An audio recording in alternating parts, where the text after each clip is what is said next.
So I think we're close enough to the top of the hour to go ahead and get started. It really gives me great pleasure to introduce Dr. Zach Rosenthal. Uh, Zach hails from New Jersey, studied chemistry at Haverford College outside Philadelphia, and did his MD, PhD at WashU in St. Louis with Dr. Jin-Moo Lee in the Department of Neurology, with a dissertation on the use of optical neuroimaging in mouse models of focal brain injury to study how perturbations in circuit excitability propagate through brain networks. He is now a PGY3 psychiatry resident at UPenn, as well as a postdoc in the lab of Dr. Ethan Goldberg at CHOP, where he's studying mechanisms of ECT using brain activity recordings in translational mouse models in human subjects. And just a preface, I've seen this presentation, I think 4 times. It's phenomenal, no pressure, Zach. But often when we're doing these grand round presentations, it's incremental advancements. This is, in my opinion, a game changer and a really important conceptualization of how ECT works. Dr. Rosenthal, take it away. Thank you so much for that introduction, Chris. Let me share my screen here. Hopefully this works all right. You guys able to see all right? Yes. Are you able to see my cursor by chance when I move it on the screen? Yes. Awesome. Thank you again for inviting me. Like Dr. Abbott was saying, I did my PhD with a neurologist studying optical neuroimaging in mice. And when I got to my 3rd-year med school clerkship in psychiatry, sort of primed to become a neurologist, I was taking care of a patient with a young man with schizophrenia who had developed very severe catatonia to the point where he couldn't eat anymore, couldn't take care of himself, and was dying from his malnutrition. And I got to participate in some of his ECT treatments. And within 2 treatments, he was walking and talking and behaving like himself again. And it really, really blew my mind that everyone isn't talking about this seemingly miraculous treatment that was one of the most striking things I've seen in all of my training in medicine. And I know I'm talking to a group of psychiatrists here, but I think it's important to highlight some of the core features of ECT that distinguish it. In particular, it is extremely high efficacy, and we have to put this in the context of other treatments in medicine as well. So we can use a standardized effect size like the Cohen's d effect size and look at some things that we know work. For example, statins for lowering cholesterol have a small Cohen's d effect size of around 0.1. Something like antipsychotics for schizophrenia gets around 0.5. Benzos for insomnia, surely those work well, around 0.6 or 0.7. And then some really large effect sizes like Percocet for pain. Of course, that works really well, 1.2. ECT is literally off the chart here with an estimated effect size of around 1.6. And that's looking specifically at our most severely ill populations who have failed to respond to medication. And it works not just for depression, but for psychosis, mania, catatonia, NMS, status epilepticus, and a multitude of other conditions with really, really wide-ranging pathophysiologic mechanisms. And we also know that ECT is very safe. In these populations, there is a general reduction in the risk of all-cause mortality, nearly a 50% reduction in the risk of suicide. There does come some risk of cognitive side effects and memory impairment, but typically this is relatively mild relative to the huge symptomatic gains that these patients make with treatment. Despite that safety and efficacy, ECT is heavily stigmatized based on how it's been portrayed in the media. And as a result of that, it is understudied and underutilized. And that leaves a lot of gaps in the field about how ECT works. Despite having been around for 86 years, we have a pretty limited understanding of the underlying neurobiology.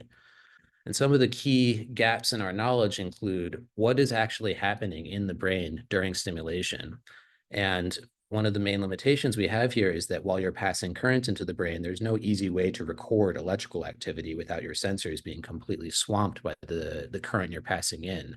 And so we rely primarily on computational models of what a single electrical pulse might evoke in the way of an electric field in the brain, but without ever knowing exactly what is happening within the brain during stimulation. We also know that stimulation parameters have a huge impact on outcomes, and we have a handful of randomized controlled trials showing that small adjustments to pulse width or to electrode placement can have major impacts on clinical efficacy, side effect profile, and the experience of the treatment overall.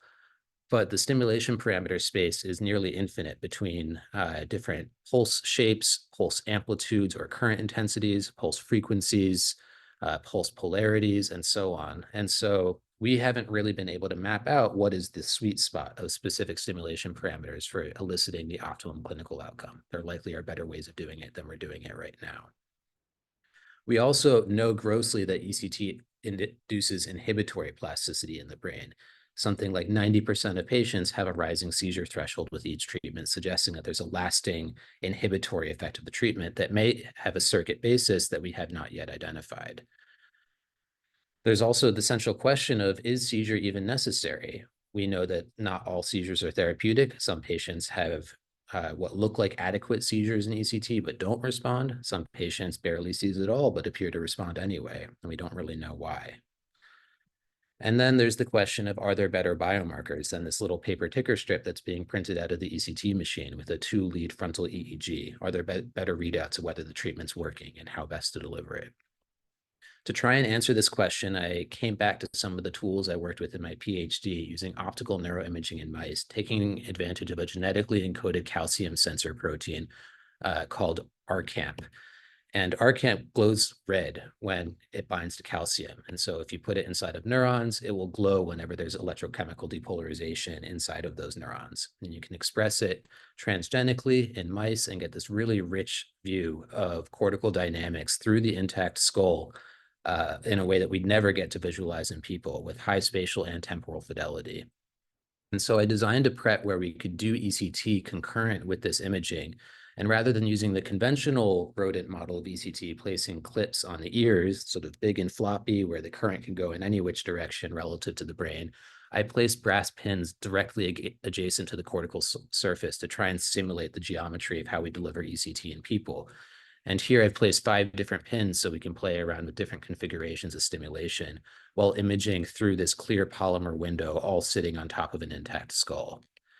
And then we shine light on the mouse's brain and look at what light bounces back. And we're able to use a neat optical strategy to simultaneously collect that neuronal fluorescence from our neuronal fluorophore, JR Gecko, also known as RCamp, and a simultaneous measure of hemodynamics using the optical intrinsic signal as blood changes color in the visible wavelengths with oxygenation changes. And so using this approach, we can visualize an ECT treatment in real time. And so just to orient you to the video that we're going to look at here, on the top left, this is going to be neuronal calcium dynamics. Normally, neuronal calcium fluorescence is plus or minus 5%. That's a typical dynamic range for physiologic activity. You'll see that with seizure, we're getting upwards of 200 or 300% increases, really, really big. And then on the right, we have our hemodynamic measures. So any increase in blood concentration will be red, any decrease will be blue. And on the bottom here, we have 2 representative time series taken from these pixels shown with the plus and circle here respectively. Our shaded yellow is the stimulation period, and our gray shaded region is the electrographic seizure. So I'm going to press play here, and we start stimulating, and immediately we see seizure. And I'll pause here just to point out a couple of features. We see a high amplitude activation all throughout the brain, not evenly distributed, but relatively widespread, and associated with that, a blush of increased blood flow to provide energy supply for the seizure. As we keep watching, we see, oh, getting a little glitchy. There we go. So as we keep watching, we continue to see this high amplitude bursty activity as we expect for seizure, but then something unusual starts happening in the left posterior cortex here. You can see that there's this blob of high amplitude activity that's slowly expanding. And as we keep watching, we see that a second blob starts to form over here in somatosensory cortex, and a third blob over here in the contralateral hemisphere. And then the seizure stops altogether. And these high amplitude waves continue to expand and propagate, and I'll speed up a little bit because they actually take several minutes to travel across the whole brain. So this is a wave called spreading depolarization. And yet, if you look on the right side, you can see that there's a traveling wave of blood flow that comes with that traveling depolarization wave. I'm sorry that this video is a little bit jumpy over Zoom, but hopefully you get the idea. So what is this spreading depolarization or spreading depression wave? This occurs when extracellular potassium concentrations rise above a certain threshold. Normally, potassium should be sequestered inside of a neuron and relatively low concentration outside. But if that flips and the ionic concentration of potassium rises above 12 millimolars, it induces a collapse of the ionic gradients across the neuronal membrane. And as those ions re-equilibrate across the neuronal membrane, it induces a maximal depolarization of those neurons. And in the process, of dumping its ions out into the extracellular space during that maximal depolarization, it induces the same event in its neighboring neurons, such that it propagates contiguously through brain tissue, inducing this maximal depolarization, followed by a period of suppression while those ion gradients get reestablished. This can be triggered in a number of ways, including very strong stimulation of the brain. You can actually apply a drop of high concentration potassium to the brain surface and induce a spreading depolarization. And the contexts in which we've studied them best are in injuries, things that rupture cell membranes like traumatic brain injury, subarachnoid hemorrhage. And as a result of that, that's the context in which we've studied them in humans, because these events are nearly invisible on EEG from the scalp surface. They get smeared through the scalp and skull. And so we really need hardware inside the brain to detect them. And as a result, we've really only studied them in patients who have traumatic brain injury or who have subarachnoid hemorrhage, get neurosurgery, and then thus have probes placed inside their brains. But there's emerging evidence that in an intact, uninjured brain, that spreading depolarization might actually serve a beneficial effect that's inherently anticonvulsant, that it can occur after a seizure spontaneously and protect against future seizures, limit the intensity of future seizures, and thus might sort of be an intrinsic fire extinguisher when the brain gets too hot. And this has been a conserved phenomenon observed across pretty much the entire evolutionary tree, suggesting that it does do something important.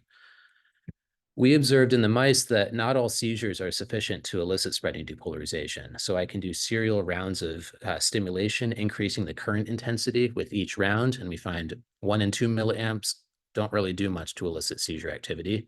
5 and 10 milliamp current runs elicit seizure alone of increasing intensity. But once we get up to this 25 milliamp current in this particular mouse run, we get seizure followed by this distinct spreading depolarization. And you can see that how there are really two distinct events in these time series here. And just to visualize why this has remained invisible for so long, conventional EEG I mentioned filters the data and it gets smeared through the scalp. And so the conventional approach of high pass filtering removes low frequency, slow traveling waves. And that unfortunately includes spreading depolarizations. So if we look at that same video now, side by side, the unfiltered version on the left and the filtered version on the right, you can see that that spreading depolarization wave gets rendered completely flat, almost invisible, such that it wouldn't be detectable from the scalp, despite being an extremely high amplitude event. It just moves too slowly to be picked up. So having identified that this is going on, we wanted to better understand the ways in which we can shape this phenomenon. And we know that we can shape ECT in humans by changing our electrode configuration. And we have 3 different configurations that are typically used: right unilateral, bitemporal, and bifrontal electrode placements. This mouse model lets us try 10 different possible configurations using 5 different electrodes, 10 possible pairs, so that we can get a sense of how spatial arrangement of the electrodes might impact these events. And so first, let's look at the seizure and how that's impacted by electrode placement. So here I'm denoting my electrode placements with these colored dots, and we're mapping brain activity across the cortical surface in the mice, where yellower colors indicate higher amplitude seizure overall, and cooler colors are lower amplitude. And you can see immediately that the seizure tends to achieve its highest intensity close to the stimulation electrodes. We get more left-sided predominant seizures with left-sided electrodes, right-side predominant seizures with right-sided electrodes, and more bilateral seizures with bilateral electrodes. And we can just take a ratio of the overall intensity in the right hemisphere to the left hemisphere, and you can see how bilateral right or left-sided electrodes can shift that ratio to be more left-sided or more right-sided, depending on the placement.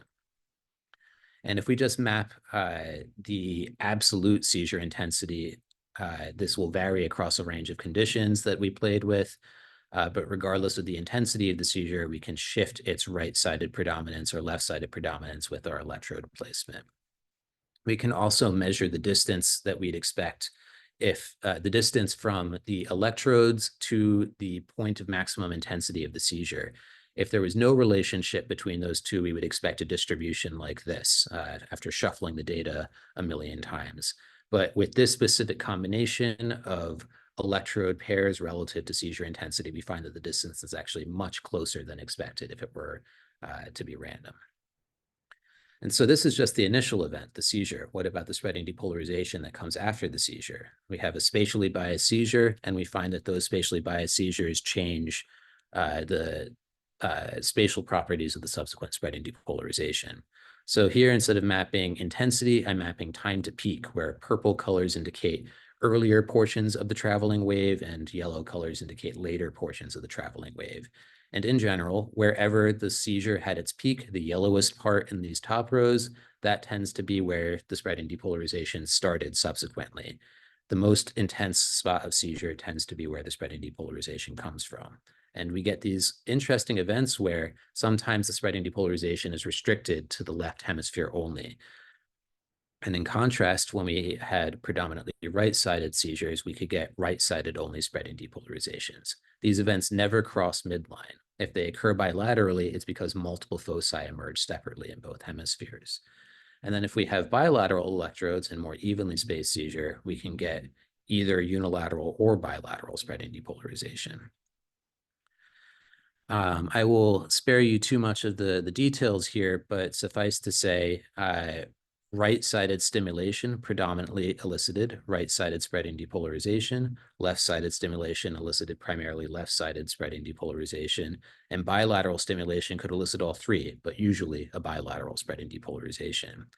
And these events, regardless of whether they are bilateral or unilateral, because it's a maximal depolarization, they tend to achieve the same amplitude either way. There's no difference in overall amplitude of the event, but they do tend to be a little bit longer in duration if they're bilateral. And that's primarily because of these cases where one hemisphere starts before another. There's a bit of a lag time between the two.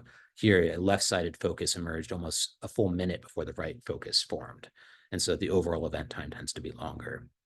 And again, we can use reshuffling statistics to look at the expected distance between now where the spreading depolarization started and where the seizure had its peak. And again, we find that those events occur in very close proximity to each other relative to whether it was randomly shuffled a million times. Another way that we can shape these events is by playing with stimulation pulse parameters. So we mentioned there's pulse shape, amplitude, current, literally an infinite parameter space to play with here. And we started by focusing on stimulation frequency and current. And so here I'm taking a train of stimuli, a train of pulses, and delivering them at progressively increasing current intensities, trying to figure out what is the threshold at which we elicit spreading depolarization and how much seizure do we get in the interim. So for example, if we deliver a sequence of pulses at 5 hertz, each one of these lines represents one mouse being titrated from 1 to 2 to 5 to 10 to 25 milliamps of current, measuring how much seizure did we get out of those 5 hertz pulses. And in general, as expected, with increasing current, you get higher intensity of seizure, but it sort of plateaus after around 5 or 10 milliamps. In contrast, if we take these same pulses and rather than delivering them at 5 per second, deliver them more closely spaced at 100 hertz, we find that seizure intensity increases at a much steeper slope. Any given current step will elicit a much higher amplitude of seizure. Another thing you'll notice here is that these lines aren't all the same length. We stop the titration as soon as the seizure is sufficient to elicit that spreading depolarization. And so you'll see the 5 hertz lines mostly had to be titrated out to 10 or 25 milliamps in order to reach that threshold, whereas the high frequency stimuli really only needed 2 to 5 or 10 milliamps of current to achieve that same post-ictal event. And we can look at a range of frequencies in between and see this sort of left shifting gradient that as we increase our frequency, we get steeper slopes of these lines, more seizure, and higher probability of spreading depolarization for any given current input. And we can visualize the probability of eliciting that spreading depolarization using a survival curve effectively, the cumulative probability of eliciting a spreading depolarization at any given current step. And you can see that these Cooler colors for 5, 10, and 25 hertz are more right shifted. There's a relatively lower probability at any given current, whereas the 100 hertz and 50 hertz stimuli left shift these curves, and there's a higher probability of spreading depolarization at any given current. And now typically when we're studying seizure adequacy with ECT, we're typically thinking about seizure duration because that's the easiest thing to measure from an EEG. We're not typically looking at amplitude. And surprisingly, we see the exact opposite relationship with seizure duration. These are all the same seizures, all the same mice that we were looking at before, but now instead of measuring the amplitude of the seizure, we're measuring how long it lasted. And so those very high amplitude seizures that we were observing at 100 hertz were in fact the shortest in duration. And in contrast, the low amplitude seizures evoked by 5 hertz stimulation were the longest in duration. So there appears to be this inverse relationship between how high the seizure peaks and how long it lasts for. They're not necessarily coupled to one another. And surprisingly, seizure duration had no predictive value over the probability of eliciting a spreading depolarization or not. You get a pretty wide range of durations across all 3 conditions, suggesting that this may not be the best predictor of seizure adequacy, if we believe that seizure adequacy is dictated by its propensity to generate spreading depolarization. So just to summarize here, we've observed that ECT induces 2 events, seizure and then cortical spreading depolarization. And we know that that occurs in both an electrochemical depolarization in neurons, and we also observed that that happens as a hemodynamic wave. And we'll see a couple more examples of that in the next slides. We also saw that electrode placement spatially shapes the seizure and the spreading depolarization, with unilateral stimulation creating asymmetric seizures and more likely unilateral spreading depolarization, and bilateral stimulation generating more bilateral seizures and more bilateral postictal spreading depolarization. And lastly, we showed how pulse parameters can modulate this, that increasing current or increasing frequency increases the height or amplitude of the seizure, as well as the probability of that seizure being sufficient to generate a postictal spreading depolarization. And conversely, lower frequency activity increases seizure duration, but doesn't have any impact on the probability of generating a spreading depolarization. Now, coming back to those hemodynamic waves, we mentioned we were getting 2 signals simultaneously from these mice using this fancy optical strategy to get the optical intrinsic signal simultaneously. We saw that with a bilateral depolarization wave, you get bilateral hemodynamic waves as companions to that. And unsurprisingly, if you have a unilateral spreading depolarization, as is the case in this mouse here, you get a unilateral hemodynamic wave. They track very well with each other. And then lastly, in seizures that are not sufficient to generate spreading depolarization, here's an example of a mouse that just seized and then went back to normal. We just get that initial blush of blood flow, and then things come right back down afterwards. No traveling wave here. So this is useful information as we try and tackle the problem of proving that this is actually happening in people and isn't just a mouse phenomenon. We know, as we were talking about before, in order to access spreading depolarizations in people, we typically need invasive approaches like direct current electrocorticography with electrode arrays directly against the cortical surface. We can measure spreading depolarization from the scalp surface with EEG, but only if the skull has been removed, so we don't have that extra impedance barrier blurring our signal. We can also implant probes directly in the brain, but unfortunately, none of these invasive approaches really make sense in an ECT patient. This is really only happening in critically ill neurosurgical patients. There's an alternative approach, non-invasively using functional MRI, using the blood oxygen level dependent signal. And using this approach 23 years ago, they actually demonstrated that migraine aura, the sensory perception that precedes migraine, is actually a spreading depolarization wave, and that when you're experiencing visual shadows or auditory perceptual distortions, that's because the spreading depolarization wave is propagating through your visual cortex or your auditory cortex in that moment. And they were able to demonstrate that with a migraineur whose migraines were triggered by playing basketball. They told him to go shoot hoops for a little bit, then hop in an MRI scanner, and then squeeze a ball when he felt his visual aura coming on. And right when he squeezed the ball, marked by this green arrow, you can see that big surge in the bold signal associated with the hemodynamic wave of cortical spreading depolarization. And so knowing that we can detect this in people non-invasively with fMRI, We can't really do anything about that with ECT because you can't do ECT safely in an MRI bore when you need to ventilate a patient. But it does open the possibility of optical methods like we use in the mice. And this is where I got very, very lucky with where I happened to match for residency, because the godfather of this technology happens to be our chair of physics at Penn, Arjun Yode. He actually trained one of my PhD mentors who created the mouse optical neuroimaging. Arjun works on the human side using red laser light-based sensors and special frequency modulation techniques to detect simultaneous brain blood oxygen saturation, the tissue oxygen saturation, as well as brain blood flow using light scattering off of the red blood cells. So we can get two indices of hemodynamics simultaneously. And Arjun was kind enough to let us test out this equipment in human ECT subjects. I generated my first IRB protocol titled Sweet Combo, studying waves evoked by electroconvulsive therapy with combined optical measurement of blood flow and oxygenation. We are a single center observational cohort study, although soon to become a multi-center observational cohort study once we add in University of New Mexico. And we can really include any patient who's getting treated with ECT. We're already putting on an array of sensors on these patients. This is just one more set of sensors that go on their foreheads. In the protocol, we exclude anyone who has a surrogate decision maker.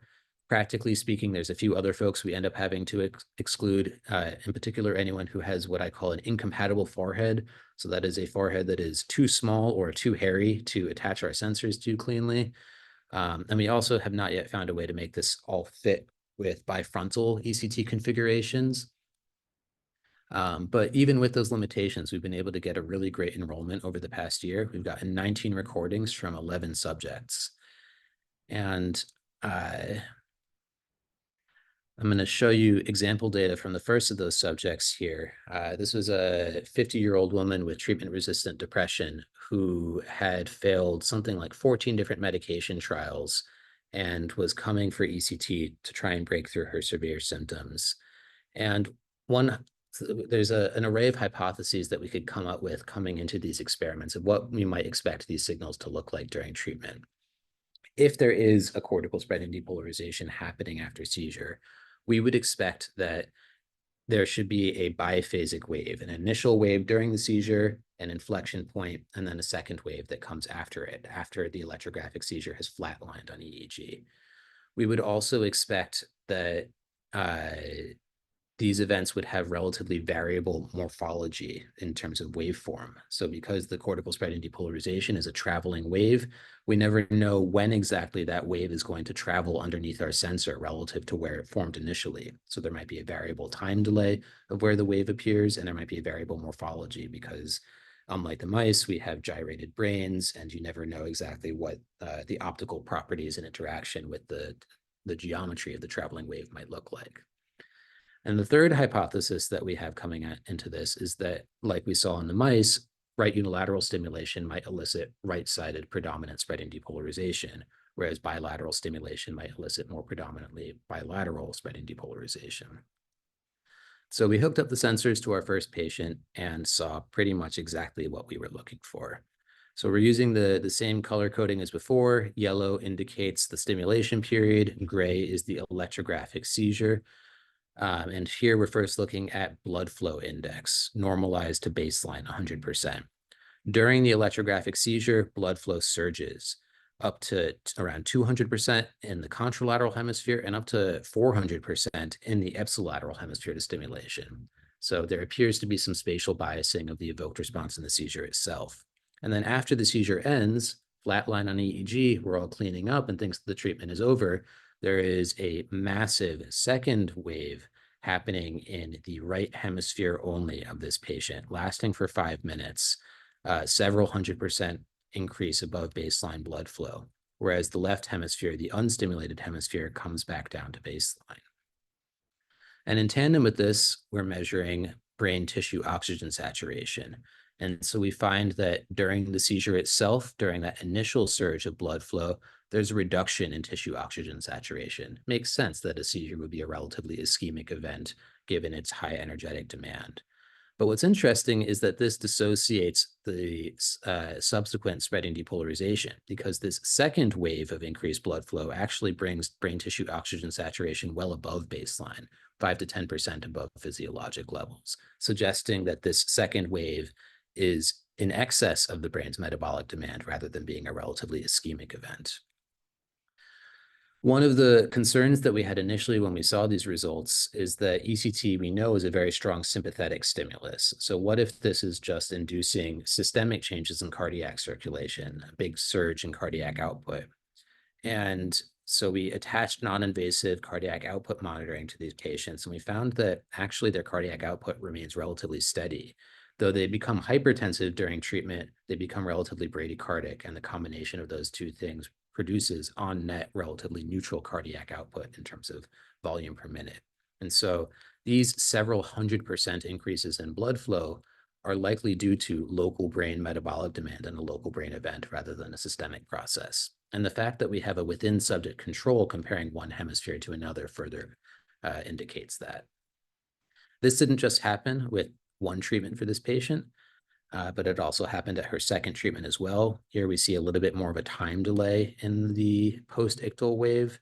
And you see we have to censor a little bit of data periodically due to signal quality issues. But overall, we see pretty much the same pattern, a right-sided predominant ictal wave and then a right-sided only post-ictal wave associated with initial ischemia during the seizure and then a supraphysiologic increase in tissue oxygen saturation with relatively steady cardiac output. It happened again at her third treatment.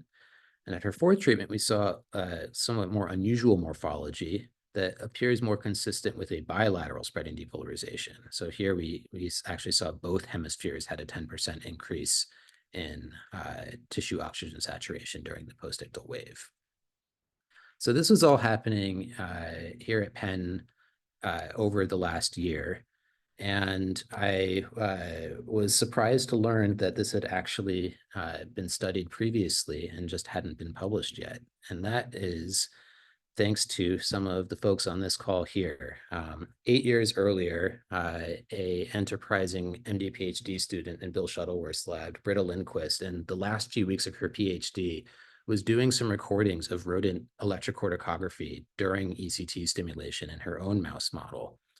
And she observed pretty much the exact same phenomenon, that with a direct measure of electrical activity rather than neuroimaging, if you filter just for the high frequency activity in this total power band, you can see the initial seizure.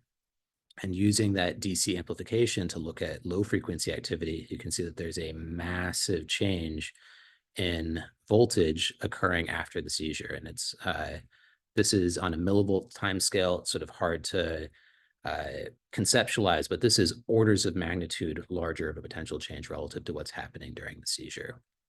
This was subsequently followed up on by Chris here on this call, as well as some other folks using a commercial device looking at brain oximetry during treatment, demonstrating relatively similar features to what we saw with our instrument as well.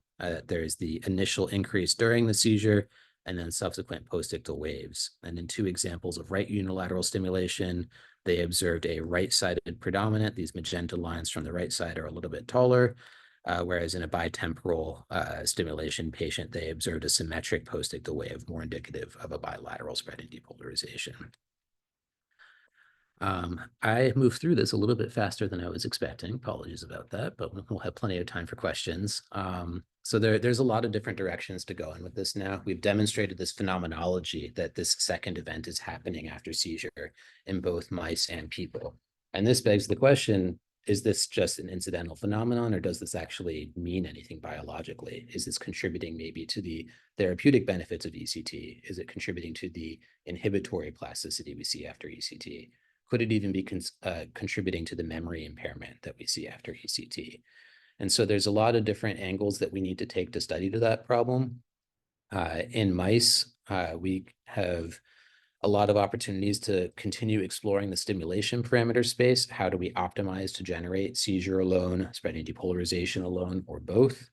And then we can answer that plasticity question by doing experiments where we serially treat with ECT and monitor different phenotypic outcomes like cortical excitability, spontaneous behavior. And we can implement these strategies in mouse disease models to start looking at specific phenotypes that we can rescue to get at that question of, is this contributing to the therapeutic effect of ECT? And we have plans to do this both in mouse models of depression, which are a little bit murky and tricky to simulate the human symptoms and phenotype.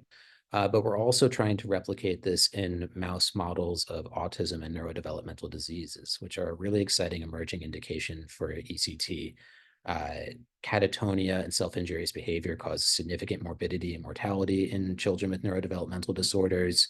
And we have some really great mouse models of channelopathies, 22q deletion that replicate a lot of the features of the human conditions, as well as a lot of features that respond to ECT, like epilepsy, stereotyped behaviors that resemble catatonia, and so on. So our hope is to use this mouse platform to try and validate the biology underlying why ECT is effective for epilepsy, neurodevelopmental disorders, and whatever we call depression in mice.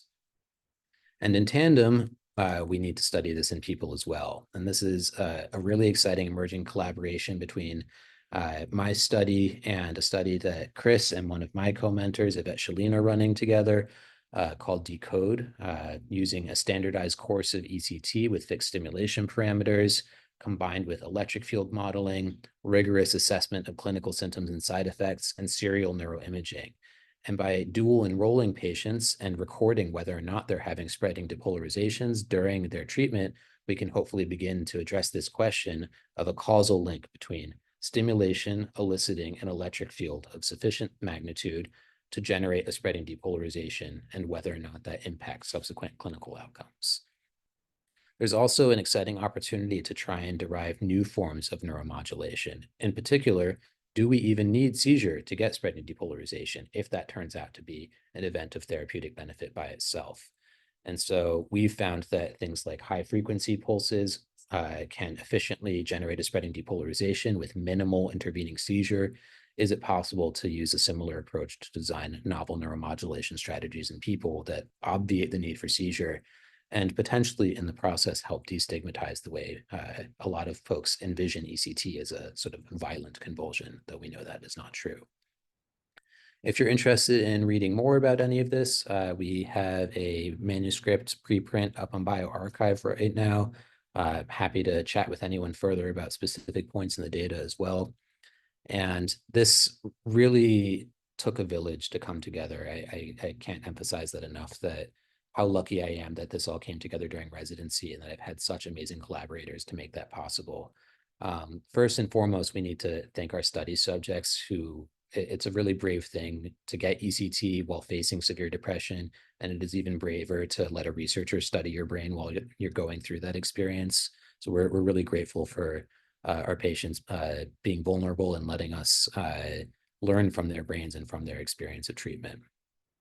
So my mouse research is happening primarily under the umbrella of the Children's Hospital of Philadelphia. I work with a pediatric neurologist who studies congenital epilepsy. Ethan Goldberg is my mouse PI. We've also have collaborators who've been helping us with some of these statistics that are a little bit too fancy for me.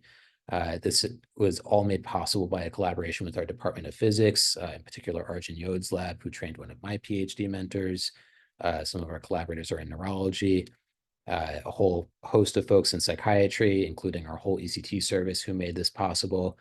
And then this amazing link between Yvette Chalene, one of my mentors, and Chris, who were collaborating on Decode together and helped us sort of uncover this hidden link between these data sets that had been acquired 8 years earlier, but hadn't yet been able to be more extensively validated. We were able to combine forces and tell a really exciting story together.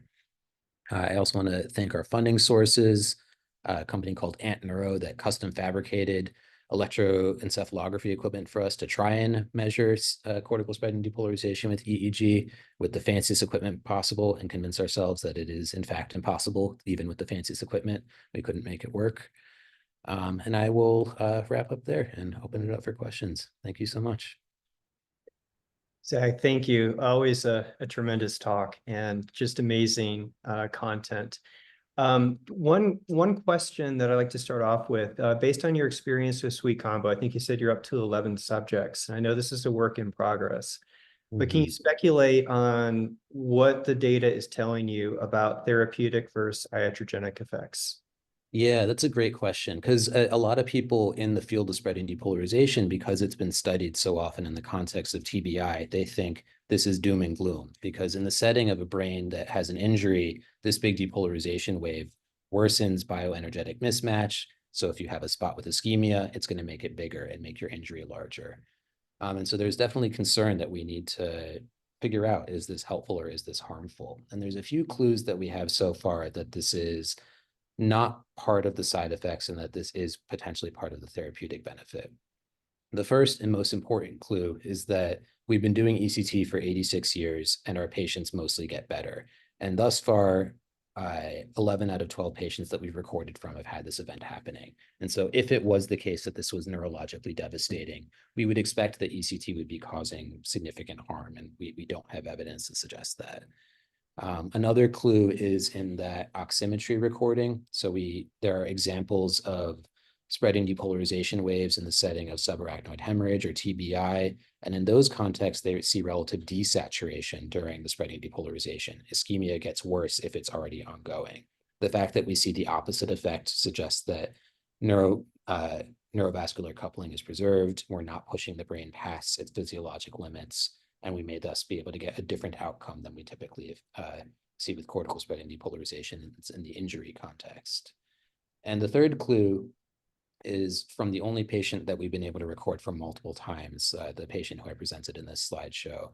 She had a really typical response to ECT. She came in with severe suicidality, very severe depression, and she was measurably better by her second treatment. She didn't have any side effects at any point in her treatment, and she was euthymic by her second appointment. We were all sort of startled to see her smiling at appointment 2.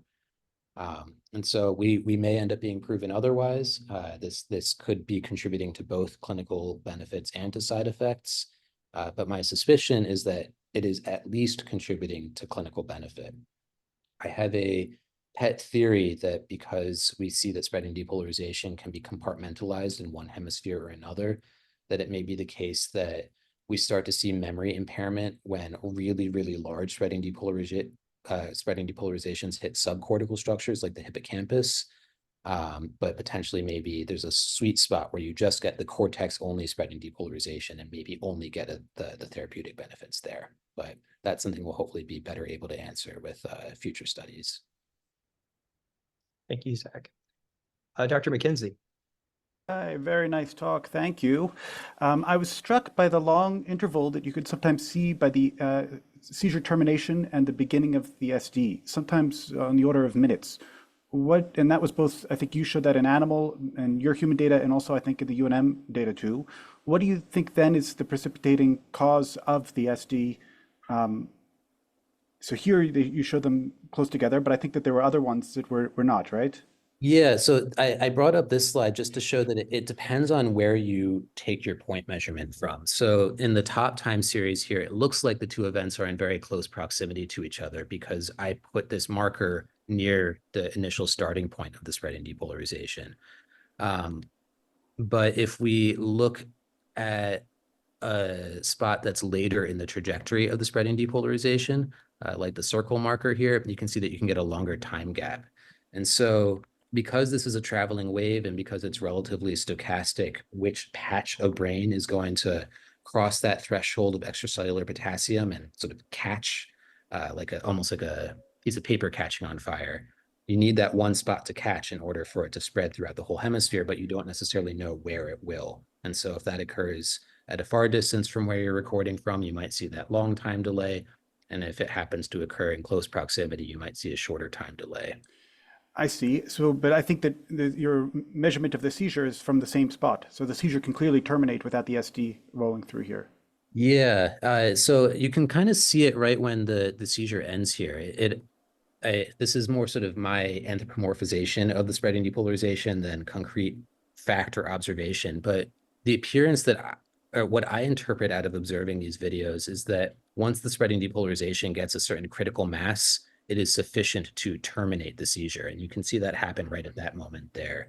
And that is sort of in line with some of the other preclinical evidence to suggest that this is sort of an intrinsic mechanism kicking on once the brain gets too hot, that once the spread and depolarization kicks in, it might actually be terminating the seizure, and that a lot of what we're calling post-ictal suppression in regular epileptology and EEG might be these spreading depolarizations coming online to be the terminating event for the seizure itself. Super. Thank you.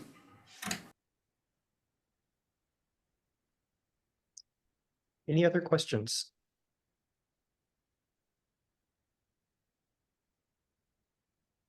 Hi, I had a question. Thank you so much for your talk. It was really interesting. I thought it was interesting that you were showing that the duration of seizure did not impact the occurrence of SD. So I was curious about that because you were showing that there was that decreased saturation of oxygen, which I think, like I would think would prime tissue for an SD to occur with a seizure. So I'm curious on your thoughts around that, or if you had any patient recordings where you had that seizure occurring, it ceased without an SD happening, if there's changes with either the blood flow or the saturation of oxygen. Yeah, that is a great question. And we really need to collect more data of patients who don't have adequate ECT treatments and who don't have spreading depolarization events, because almost everyone we recorded from had this event happen. And we really, I would ideally like to record from a lot of index treatments when people are sort of at their lowest stimulation settings, having the smallest seizure they're going to have over the course of their treatment, to demonstrate that this isn't happening every time. And to compare those sort of inadequate seizures relative to the longer seizures that you get with increasing current intensity. In terms of the role that duration plays, these seizures have a lot of different dimensions, and it sort of depends on what kind of cross-section you're taking from it. When we measure seizure duration with frontal EEG, we're only measuring how long the seizure was lasting under those frontal leads, but it's possible that it could be going on longer in other parts of the brain. It's possible that the amplitude that it's achieving might be higher in other parts of the brain other than where we're measuring from. And so we're somewhat limited in the human subjects with the snapshot that we're getting of the seizure that they're having by only looking at 2 points and with that sort of bias that EEG comes with. So much.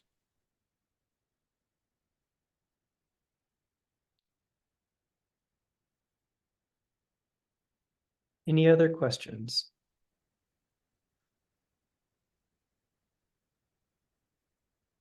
So Zach, I'll ask one more question. Chris, is it okay if I?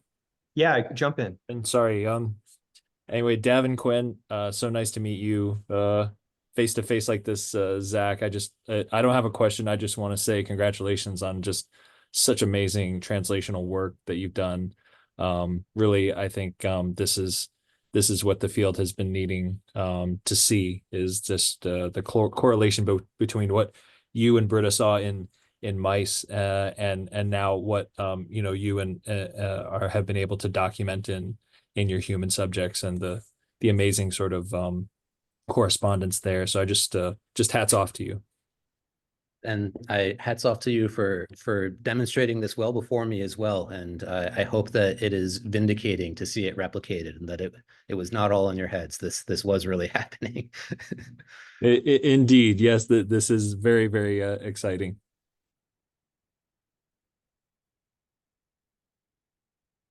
Harrison? Hi, thank you for the fascinating presentation as well. I guess on one level, I'm also a fellow MD PhD now in the child psychiatry program here, so perhaps a alternate road taken. But I too kind of found that interest in neurology initially and made my way into psychiatry. So I both empathize and find this equally exciting. So less of a question, more just a thought. I'm sure you're aware of this. Here at UNM, there's the magnetic encephalography, MEG. Mhm. I don't know if there's any technical or logistical limitations to combining that with ECT, but could that be another potential avenue for monitoring these kind of responses in a human? It could potentially. I don't know if it would work during stimulation itself, but during the subsequent monitoring, it might be sufficient. I don't have experience with MEG. There are some practical considerations that we have to prepare for, in particular, that anesthesia is running the show in terms of what's actually happening to the patient. We can't do anything that gets in their way. And so this all works because I have sensors that are stable to the patient's head being jerked around, to them being jaw thrusted, to their ventilation being the first priority. And I have found that other recording modalities are very sensitive to motion artifact and are sort of hard to combine with that concurrent ventilation support. But in theory, other modalities like MEG should be able to detect this as well. I don't know if there's a precedent for using MEG for cortical spread and depolarization, or if it sort of runs into some of the similar physics barriers that EEG does, but definitely worth. Yeah, I'm not sure. I too have not had great or had a extensive experience with MEG, and knowing it's relatively limited in just a number of machines and research sites. But yeah, no, I totally hear what you mean. That it's not exactly a machine that can be drug into an anesthesia suite, like a ECT cart. So yeah, but all again, fascinating. Thank you. Yeah, Davin raised a great point about trying to do this in someone with a migraine. That would be a great way to establish this as sort of ground truth of what do we expect a spread and depolarization should look like in these signals.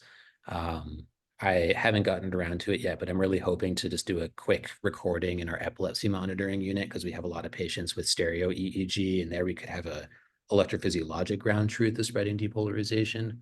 But it's such a different ballgame with an intact, uninjured brain versus someone who has probes sticking in brain parenchyma. Very, very different underlying biology, but definitely something we can learn from that. Totally. All these methods come together. Excellent. And to your point about neurology versus psychiatry, I think this is this study has really highlighted for me that distinction is completely arbitrary, and that all the brain, and there's not one set of biology for psychiatric conditions and one set of biology for neurologic conditions. Totally. Without going on a soapbox rant, agree. And fascinating too, like you were alluding to, just the breadth of things this may touch on, everything from migraines to indeed psychiatric phenomena. And perhaps I'll shoot up later an email. Curious to hear more about the avenues in neurodevelopmental treatment populations as well. So thank you again. Absolutely. Yeah, I think one of the sort of unintended exciting opportunities this presents is I'm not a neurointensivist, but right now we don't have any means of doing bedside monitoring of cortical spread and depolarization in a neuro ICU if the patient doesn't have intracranial hardware. And this is potentially a demonstration that would be possible, that you could non-invasively detect these. I don't know to what extent that would be clinically actionable if we can't prevent them or don't have a specific treatment for them, but to at least know if these are happening in neurocritical patients and worsening their trajectory, it could be a valuable application there. So yeah, so it just the spectrum goes on. Fascinating. Thank you again. Any other questions for Zach?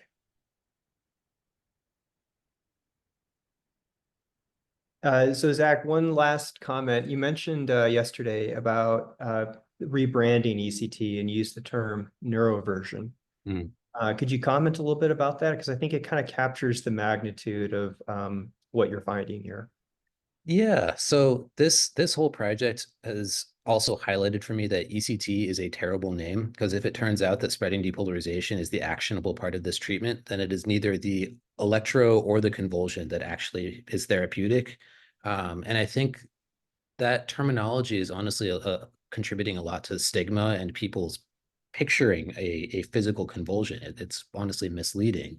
And I'm really excited about the idea of reframing and rebranding ECT grounded in underlying biology. And the term neuroversion I've seen batted around in the literature previously. And I like it because it really relates this to cardiac stimulation. We use way higher current intensities to shock across someone's torso for defibrillation or cardioversion, and that doesn't evoke horror in anyone. We are resetting an arrhythmia with those treatments. And really, we may be doing the exact same thing with the brain here. The brain may have an intrinsic arrhythmia. We are resetting it. This is really the most direct evidence I think we have to date of a really hard reset to the electrochemical gradients of the brain. And there may be a change in the underlying oscillatory function and circuit mechanisms of the brain that is sort of like cardioversion.